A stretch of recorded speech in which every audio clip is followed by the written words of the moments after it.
Did you know nearly half of dog owners have, specific mealtime rituals for their pets?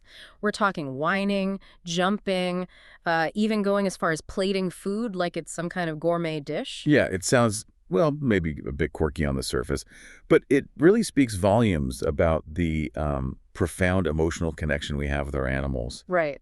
And that connection, it's not just, heartwarming. It's actually reshaping the entire pet food industry, fundamentally. Exactly.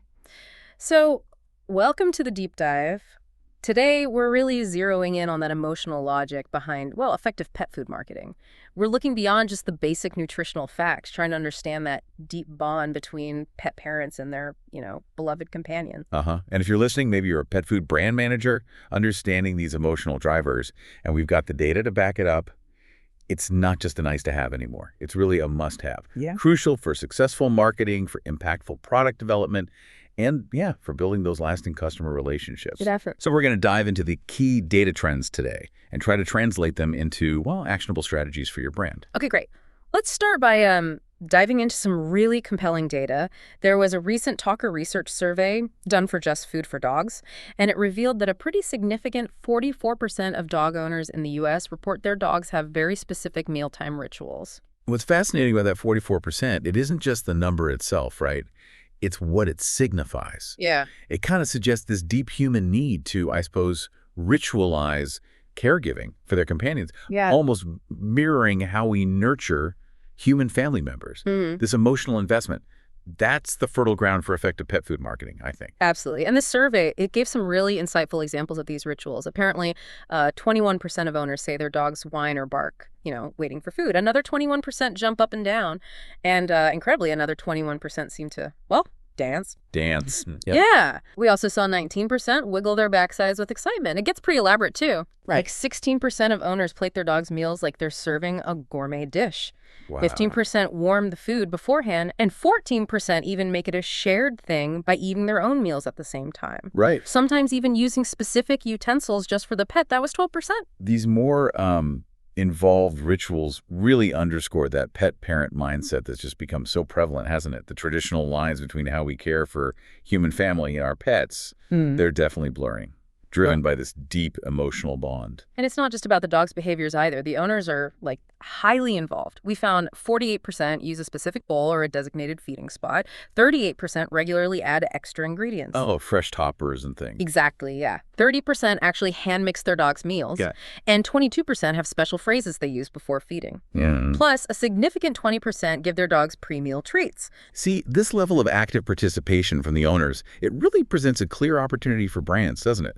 This dedication to these rituals shows that pet parents are actively looking for ways to enhance these moments, these connections with their animals. Yeah. They're searching for products, maybe even information that can, contribute to these cherished routines. You've hit on a key point there. And speaking of routines, timing is clearly crucial. The survey found a remarkable 69% of dogs will alert their owners if meals are even slightly late. Wow, 69%, that's high.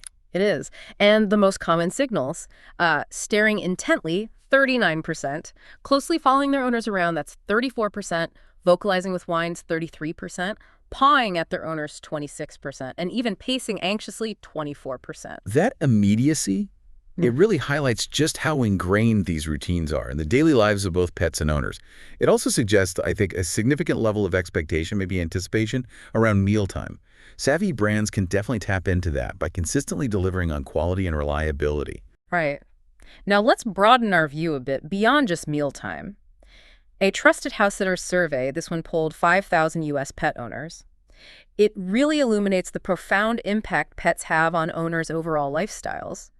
A significant 56% reported they now travel less frequently because of their pets. Yeah, and that reluctance to leave pets behind, it just speaks volumes. It shows the deep sense of responsibility, the attachment these owners feel. It's often not just missing the animal. There's frequently a significant layer of, worry and concern involved, too. Absolutely. The survey revealed 61% of pet owners actually worry more about their pet's well-being than their own enjoyment on vacation. More than their own enjoyment. Yeah. And a striking 49% admitted experiencing separation anxiety when they're apart from their pets. Plus, 33% regularly check in with pet sitters, and a staggering 54% worry their pet might think they've been abandoned. That's heavy. It is. And this emotional connection, It even impacts their social lives. 21% feel less guilty canceling on a human friend than leaving their pet. And some even admitted skipping family birthdays or, get this, ghosting first dates. Okay, these are significant lifestyle adjustments. It just clearly demonstrates the central, almost familial role pets play now. And the survey specifically highlighted a group called DINKWAPs, dual income, no kids, with a pet. Ah, yes. For this demographic, their pets often become like the primary focus of their nurturing instincts and their disposable income. So that leads to an even stronger emotional bond and, well, consequently, even more pronounced purchasing behaviors around pet care. And further underscoring this powerful emotional bond, there was a study by Herbreid, the Human-Animal Bond Research Institute. It indicated an overwhelming 95% of pet owners consider their pets to be full-fledged members of the family. 95%. That near unanimous sentiment, that really forms the bedrock, doesn't it? The foundation of the emotional logic we're talking about. It validates all these data points we've seen, owner behaviors, their priorities, and ultimately their purchasing decisions in the pet food market. And finally, just looking at where pet owners are putting their money, AVMA data from 2024 shows average annual spending on vet care is $580 for dogs and $433 for cats. That indicates a pretty significant financial investment in just maintaining their pets' health and well-being. Exactly. And this willingness to allocate significant funds towards healthcare, it just further emphasizes the immense value pet parents place on their animals' health. And longevity. It's clearly not just about meeting basic nutritional needs anymore. It's about ensuring a high quality of life, a long, healthy relationship with their beloved pets. Okay, so with all this data painting a really clear picture of this emotional landscape, what does this actually mean for pet food brands? You know, the ones looking to connect with these deeply invested consumers. Let's delve into some key strategies and business implications. Right. Well, let's start back with those fascinating mealtime rituals. That clear dedication owners show. It presents a really significant opportunity. Opportunity to market premium food options, maybe even complementary products, enhancers, that can just seamlessly integrate into these loving routines. Okay. Think about emphasizing fresh, high quality, perhaps even, human-grade ingredients in your messaging.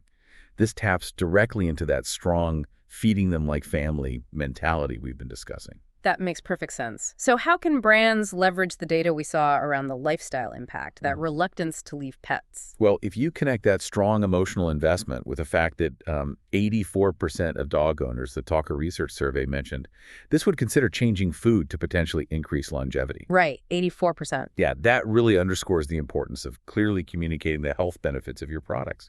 Brands need to explicitly articulate how their food contributes to a pet's overall health, vitality, lifespan. And furthermore, transparent sourcing of ingredients becomes absolutely critical. You have to build trust with these invested consumers who basically see their pets as family.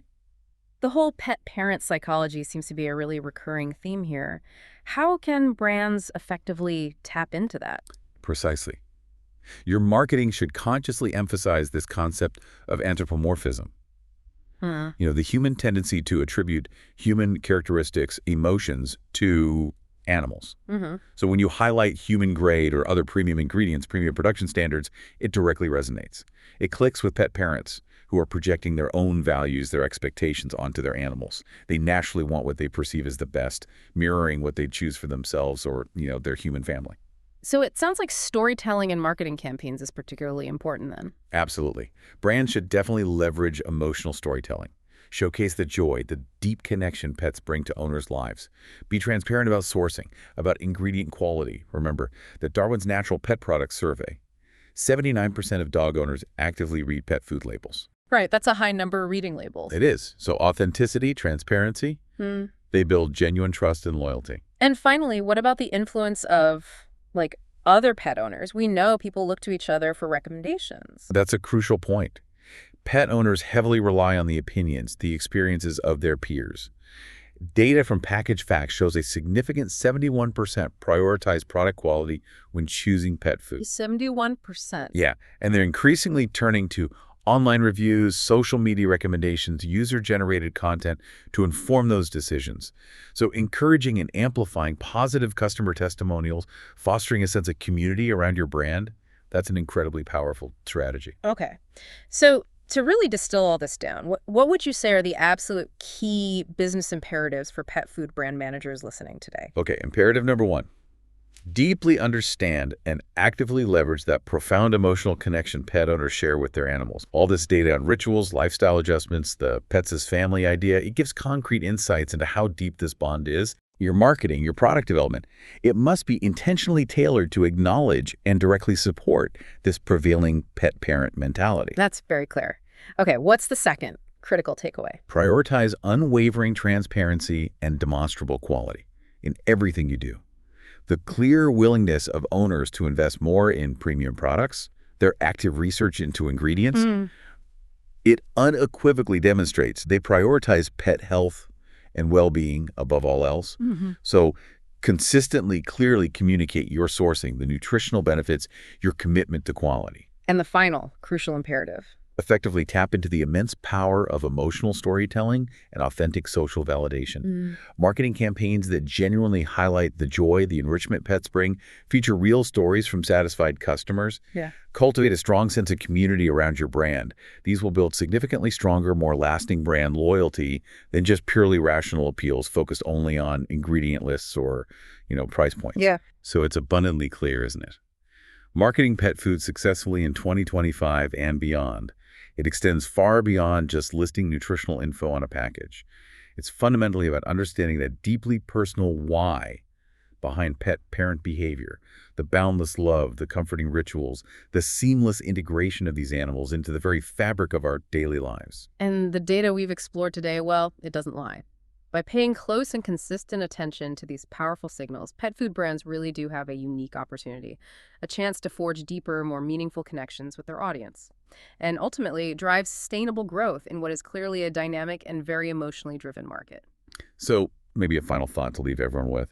Considering this ever-increasing integration of pets into the very heart of family life, what are some currently underserved emotional needs of pet parents that the pet food industry could maybe innovatively address in the years to come?